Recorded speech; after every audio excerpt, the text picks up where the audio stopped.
لگا تو صحابہ کرام علیہم رضوان وہ جا رہے ہیں، تو انہوں نے بھی ارادہ کیا کہ میں بھی سرکار کی صحبت سنگت میں جاؤں، لیکن بیٹے جوان تھے، انہوں نے کہا بابا جی آپ گھر بیٹھیں، گھر رہیں، آپ معذور ہیں، شرعی عذر ہے، آپ نہیں بھی جائیں گے تو گناہ گار نہیں ہوں گے، آپ یہاں پہ بیٹھیں، ہم اللہ کے راہ میں جہاد کرنے کے لیے جا رہے ہیں۔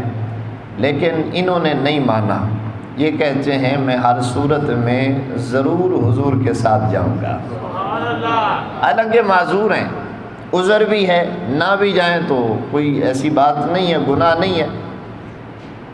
گھر والوں نے حضور کی بارگاہ میں عرض کی یا رسول اللہ یہ نہیں مان رہے، آپ انہیں ارشاد فرمائیں، تو سرکار نے فرمایا آپ کو رخصت ہے، اجازت ہے، آپ معذور شخص ہیں تو آپ یہاں پہ ہی رہیں۔ تو بڑا پیارا جملہ جس کا مطلب مفہوم بنتا ہے، یا رسول اللہ کتنا ہی اچھا ہو کہ میں اسی معذوری کی حالت میں جنت میں پھر رہا ہوں، یا رسول اللہ وہ کتنا اچھا ہوگا کہ میں معذوری کی حالت میں جنت میں چلا جاؤں۔ تو محبوب کریم علیہ السلام نے فرمایا تیری مرضی ہے، باقی تجھ پر لازم واجب نہیں ہے۔ تو جب اس نے یہ بات کہی یا رسول اللہ یہ اچھی بات نہیں ہے، سرکار نے فرمایا اچھی بات ہے، تو آقا نے فرمایا تجھے اجازت ہے۔ یہ گھر سے نکلے، میدان جنگ میں آئے، اور یہ جب گھر سے نکلنے لگے تھے نا، یہ روایت میں موجود ہے، انہوں نے رب کی بارگاہ میں دعا کی مولا میں گھر واپس نہ آؤں بلکہ تیرے اور تیرے حبیب کے دین پر قربان ہو جاؤں۔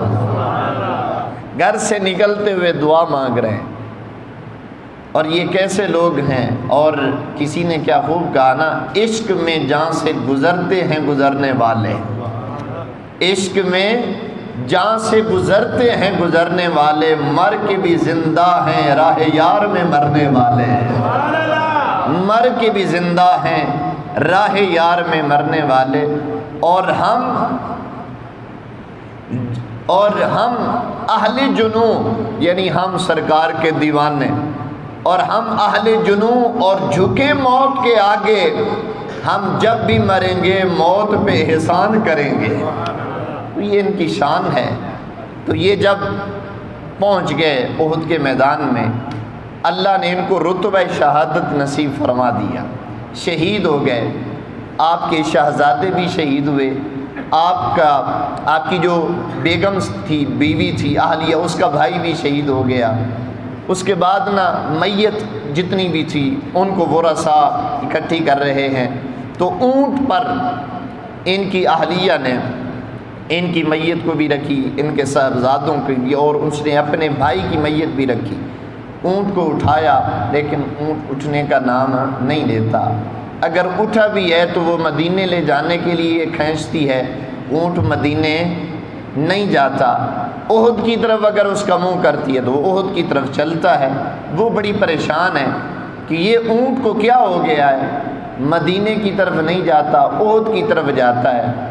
یہ خاتون سرکار کی بارگاہ میں حاضر ہو جاتی ہے، یا رسول اللہ معاملہ کیا ہے کہ اب میں نے جو میرے اہل تھے، میرے گھر والے تھے، جتنے بھی شہید ہوئے ہیں، میں نے سب کی لاشیں اکٹھی کر لی ہیں، میں نے اس پہ سوار کی ہیں، لیکن یہ چلنے کو تیار نہیں ہے، مدینے کی طرف اگر کھینچوں تو یہ نہیں جاتا، یہ احد کی طرف جاتا ہے، قربان جاؤں غیب دان نبی پر۔ میرے آقا نے فرمایا اچھا یہ بتا جب یہ گھر سے نکلا تھا اس نے کوئی دعا تو نہیں مانگی تھی؟ جب یہ گھر سے روانہ ہوا تھا اس نے کوئی دعا تو نہیں مانگی تھی؟ جی یا رسول اللہ دعا مانگی تھی۔ آقا فرماتے کون سی دعا مانگی؟ یا رسول اللہ جی یہ جب گھر سے نکلنے لگا تھا حضرت عمر بن جموح رضی اللہ تعالیٰ عنہ، تو انہوں نے رب کی بارگاہ میں عرض کی مولا یہ تیرا بندہ واپس نہ آئے بلکہ تیرے راہ میں قربان بھی ہو جائے اور وہاں پہ دفن بھی ہو جائے۔ فرمائے اس کی میت اگر اتارو گی تو تب تو یہ اونٹ جا سکتا ہے، وگرنہ اونٹ نہیں جا سکتا۔ یہ وہ لوگ ہیں جنہوں نے اسلام کے لیے سب کچھ قربان کیا ہے۔ تو محبوب کریم علیہ السلام کے پیارے غلاموں، جیسا کہ میں نے گزشتہ خطبہ جمعۃ المبارک میں عرض کیا، حضرت سید الشہداء حضرت امیر حمزہ رضی اللہ تعالیٰ عنہ کی شہادت بھی احد کے میدان میں ہوئی ہے۔ کون ہیں حضرت امیر حمزہ رضی اللہ تعالیٰ عنہ؟ جو اسد اللہ و اسد رسول ہی جن کا لقب ہے، یہ خدا کی طرف سے ان کو لقب ملا ہے، یہ اللہ کے بھی شیر ہیں اور رسول اللہ کے بھی شیر ہیں۔ حضرت امیر حمزہ رضی اللہ تعالیٰ عنہ اور محبوب کریم علیہ السلام کے چچا جان، یہ اکثر لوگ جانتے ہیں لیکن یہ بات ذہن میں رکھیں، میرے محبوب علیہ السلام کے والد گرامی حضرت عبداللہ رضی اللہ تعالیٰ عنہ کہ جو سگے بھائی تھے، یعنی ماں باپ حقیقی بھائی، ماں کی طرف سے بھی اور باپ کی طرف سے بھی یہ دو تھے۔ اس کے علاوہ جو تھے کچھ الاتی تھے، کچھ اخیافی تھے، یعنی کچھ ماں شریک اور کچھ باپ شریک تھے، یہ 10 سے بھی زیادہ بعض مورخین نے لکھا ہے۔ تو حضرت امیر حمزہ رضی اللہ تعالیٰ عنہ حضرت عبداللہ رضی اللہ تعالیٰ عنہ کے باپ شریک بھائی تھے۔ محبوب کریم علیہ السلام کے پیارے غلاموں، تو ایک رشتہ یہ ہے کہ سرکار کے چچا ہے اور سرکار علیہ السلام کے حضرت امیر حمزہ رضی اللہ تعالیٰ عنہ رضائی بھائی بھی ہیں، یعنی حضرت صہیبہ رضی اللہ تعالیٰ عنہ کا سرکار نے دودھ پیا ہے، اسی خاتون کا دودھ حضرت امیر حمزہ رضی اللہ تعالیٰ عنہ نے بھی پیا ہے۔ اس حوالے سے حضرت امیر حمزہ رضی اللہ تعالیٰ عنہ کے رضائی بھائی بھی ہیں، یعنی دودھ کے اعتبار سے آپ بھائی بھی ہیں۔ اس کا واقعہ جو ہے خود نبی پاک علیہ السلام نے بھی بیان فرمایا، صحیح بخاری میں جلد 2 ہے، صفحہ نمبر 610 پہ یہ روایت باقاعدہ موجود ہے، امام بخاری رحمۃ اللہ تعالی علیہ نے نقل کی ہے۔ میں عرض کر دیتا ہوں، جب صلح حدیبیہ ہوا، صلح حدیبیہ کے بعد محبوب کریم علیہ السلام واپس تشریف لے کے جا رہے ہیں، حضرت امیر حمزہ رضی اللہ تعالیٰ عنہ کی صاحبزادی شہزادی بیٹی جن کا نام حضرت امامہ رضی اللہ تعالیٰ عنہ تھا، انہوں نے سرکار کے پیچھے آواز دی، یا امی، اے میرے چچا جان، یعنی حضور کے پیچھے انہوں نے یہ آواز بلند کی۔ اور حدیث میں آتا ہے 3 لوگوں نے اس بچی کے بارے میں جھگڑا کیا کہ یہ مجھے دے دو، میں اس کی پرورش کروں گا، میں اس کو پالوں گا۔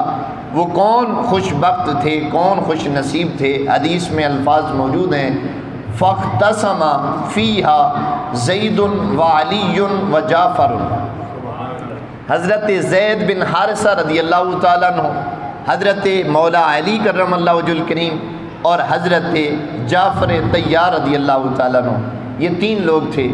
اچھا نا، ان کا رشتہ کیا ہے؟ حضرت مولا علی فرماتے ہیں کہ یہ بیٹی مجھے دی جائے، کیوں؟ اس لیے یہ میرے چچے کی بیٹی ہے، یہ میری بہن ہے، میں اس کی پرورش کروں گا، میں اس کو پالوں گا۔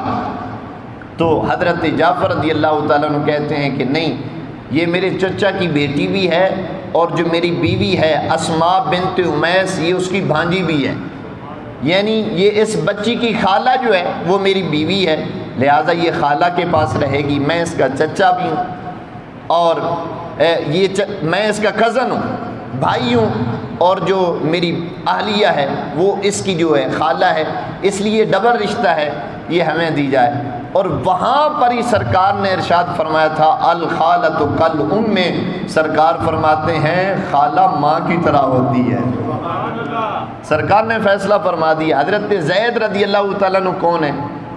یہ جب سرکار دو عالم صلی اللہ علیہ وسلم نے صحابہ کو ایک دوسرے کا بھائی بنایا نا، حضرت زید کا حضرت امیر حمزہ کے ساتھ نسبی کوئی رشتہ نہیں ہے، لیکن یہ رشتہ ضرور ہے کہ سرکار نے ارشاد فرمایا تھا، اے میرے چچا امیر حمزہ رضی اللہ تعالیٰ عنہ، آپ کا بھائی زید ہے۔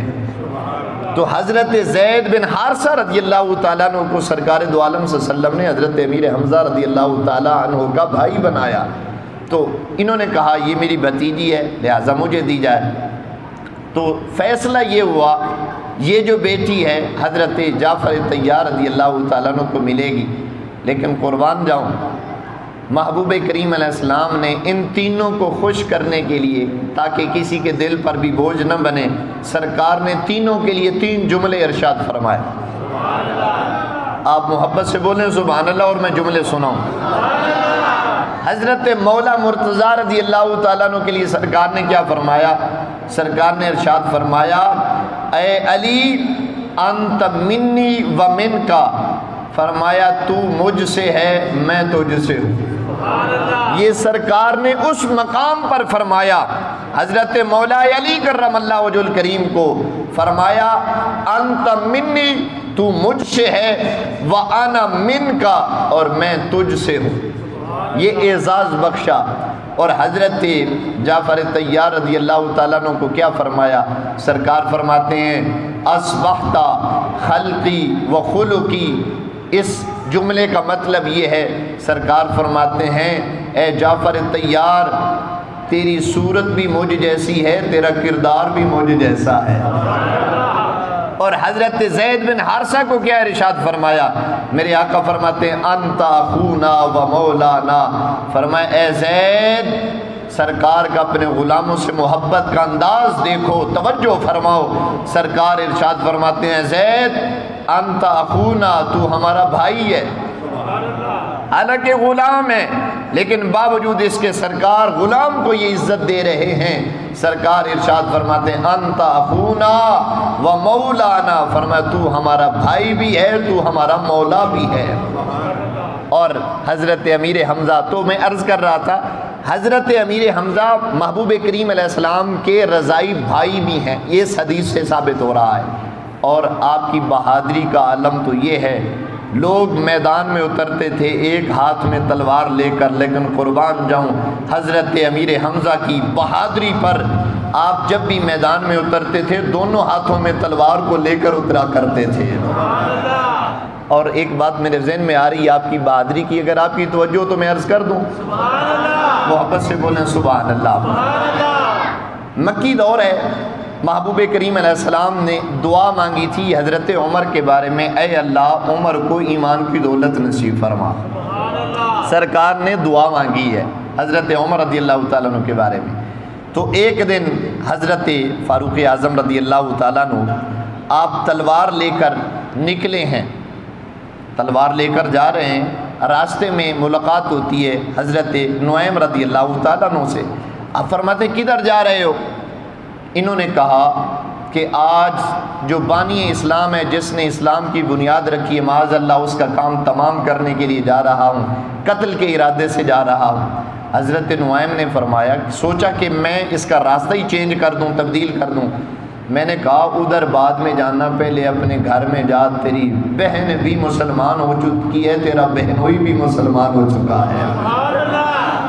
تو حضرت فاروق اعظم رضی اللہ تعالیٰ عنہ واپس لوٹے، آپ تشریف لے آتے ہیں تو ان کو جیسے بھی ہے وہ ایک واقعہ ہے لمبا، اس طرف میں نہیں جانا چاہتا، بہن کے ساتھ جو کیا، اس کے بعد پھر رسول اللہ صلی اللہ علیہ وسلم کی بارگاہ میں حاضر ہوئے۔ جب جاتے ہیں نا، سرکار دار ارقم میں اس وقت موجود تھے، صحابہ بھی موجود ہیں۔